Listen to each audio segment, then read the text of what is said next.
یا ایھا الذین آمنوا علیکم انفسکم لا یضرکم من ضل اذا اہتدیتم، اے ایمان والو اپنی خبر لو، اپنی فکر کرو، جو لوگ گمراہ ہو گئے ہیں وہ تمہیں کوئی نقصان نہیں پہنچا سکے اگر تم صحیح راستے پر۔ یہ الفاظ قرآن کریم نے استعمال، علیکم انفسکم، تم کو چاہیے کہ خود اپنی خبر لو، اپنے حالات کا جائزہ لو، دیکھو میں کہاں کہاں غلطیاں کر رہا ہوں، مجھ سے کیا کیا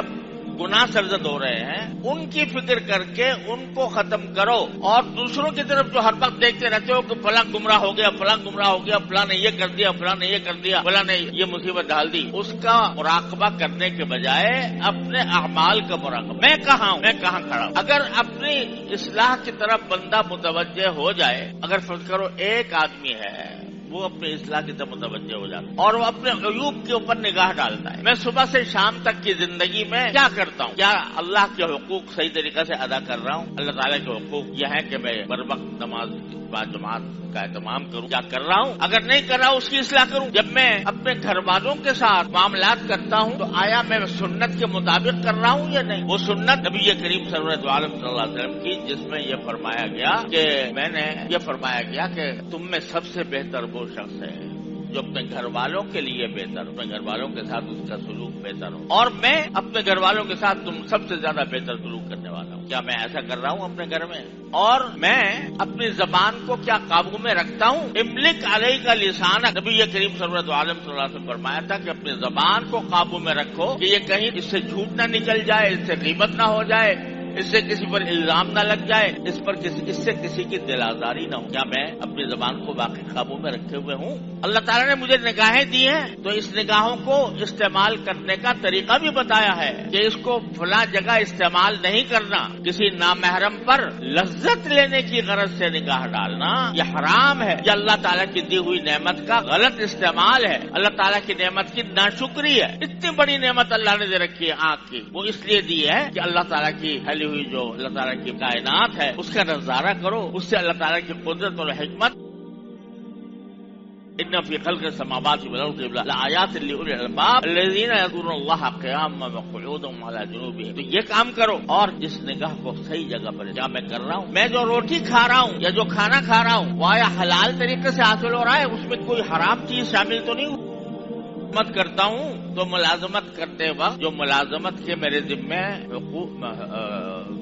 فرائض ہیں وہ ٹھیک ادا کر رہا ہوں، صحیح وقت پر جاتا ہوں، صحیح وقت پر آتا ہوں، اپنے اوقات کو صحیح مصرف پر خرچ کرتا ہوں۔ اس نقطۂ نظر سے اپنی زندگی کا جائزہ لو، صبح سے لے کر شام تک کی زندگی کا۔ یہ مانا ہے علیکم انفسکم، اپنی خبر لو کہ میرے اندر کیا ہوئی۔ اگر اس نقطۂ نظر سے نگاہ ڈالو گے تو اپنے اندر بے شمار عیوب پاؤ، اور جب بے شمار عیوب اپنے اندر نظر آنے لگے تو دوسرے کے عیوب بھول جاتا ہے، دوسروں کے عیوب اسی وقت نظر آتے ہیں اور ان کی طرف توجہ ہوتی ہے جب انسان اپنے آپ سے غافل۔ بہادر شاہ ظفر نے فرمایا کہ تھے جو اپنی برائی سے بے خبر رہے اوروں کے ڈھونڈتے عیب و ہنر، جب اپنی برائی سے بے خبر تھے تو رہے اور اوروں کے ڈھونڈتے عیب و ہنر، پڑی اپنی برائی پر جو نظر تو نگاہ میں کوئی برا نہ رہا۔ جب انسان اپنی اصلاح کی طرف متوجہ ہو جاتا ہے تو پھر اس کو دوسروں کی، آپ یہ سوچو کہ اگر میرے پیٹ میں درد ہو رہا ہے شدید، جس نے بے چین کیا ہو، اس وقت مجھے اپنے پیٹ کے درد کی فکر ہوگی یا دوسرے کے نزلے زکام کی ہوگی؟ اس وقت تو کوئی بھی انسان، ہر شخص یہ چاہے گا کسی طرح میرے پیٹ کا درد، دوسرے کو کس کو نزلہ ہو رہا ہے، کس کو کھانسی ہو رہی ہے، اس کی طرف کا دھیان نہیں جائے گا۔ مجھے یاد ہے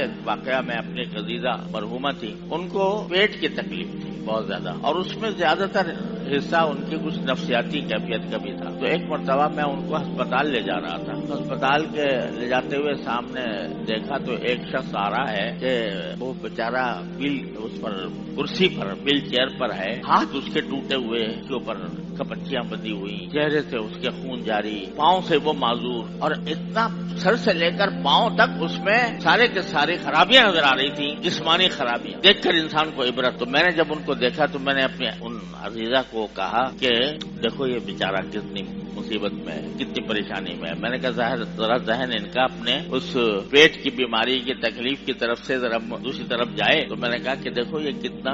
کتنی سخت مصیبت میں ہے، ہاتھ اس کے ٹوٹے ہوئے ہیں، پاؤں اس کے ٹوٹے ہوئے ہیں، سارا جسم زخمی ہے وغیرہ وغیرہ. انہوں نے کہا ہاں بھائی ہے تو، مگر پیٹ میں اس کے درد تو نہیں ہو رہا، اس کی پیٹ میں تو درد نہیں ہو. تو ان کو ساری فکر کاہے کی تھی؟ اپنے پیٹ کی، دوسرے کی کیا فکر کرے وہ. تو جب اسی طرح اگر ہمیں اپنی برائیوں کا خود احساس ہو جائے، اپنے عیوب کے اوپر کا خود احساس ہو جائے، تو پھر نگاہ میں کوئی برا نہ رہا، پھر دوسرا کو برا نہیں لگے گا، پھر اپنا ہی لگے. لہذا جو سبق دے رہا ہے قرآن کریم وہ یہ ہے کہ جب معاشرے میں فساد برپا ہو تو اس فساد کا علاج یہ ہے کہ ہر انسان اپنے عیوب کے اوپر نظر ڈال کر اپنی اصلاح کی فکر. اگر ایک آدمی درست ہو گیا تو پھر چراغ سے چراغ جلتا، پھر چراغ سے چراغ جلتا ہے، اور پھر رفتہ رفتہ معاشرہ جو ہے وہ سیدھے راستے پر آ جاتا ہے. لیکن جب یہ بنیادی پتھر، اصلاح کا جو بنیادی پتھر ہے کہ میں اپنی فکر پہ پڑ جاؤں، اپنے حالات کو درست کر لوں، جب یہی نہیں ہوتا تو پھر ساری دنیا اس کو خراب نظر آتی ہے، اپنے سوا اپنے کو معصوم سمجھتا ہے. مجھ سے گناہ نہیں ہوتا، مجھ سے کوئی غلط کام نہیں ہوتا، ساری غلطیاں دوسروں کی ہیں، سارے عیوب دوسروں میں. یہ تصور انسان کے دل میں پیدا ہو جاتا ہے، جس کا نتیجہ یہ ہے کہ بگاڑ پھیلتا چلا جاتا ہے، پھیلتا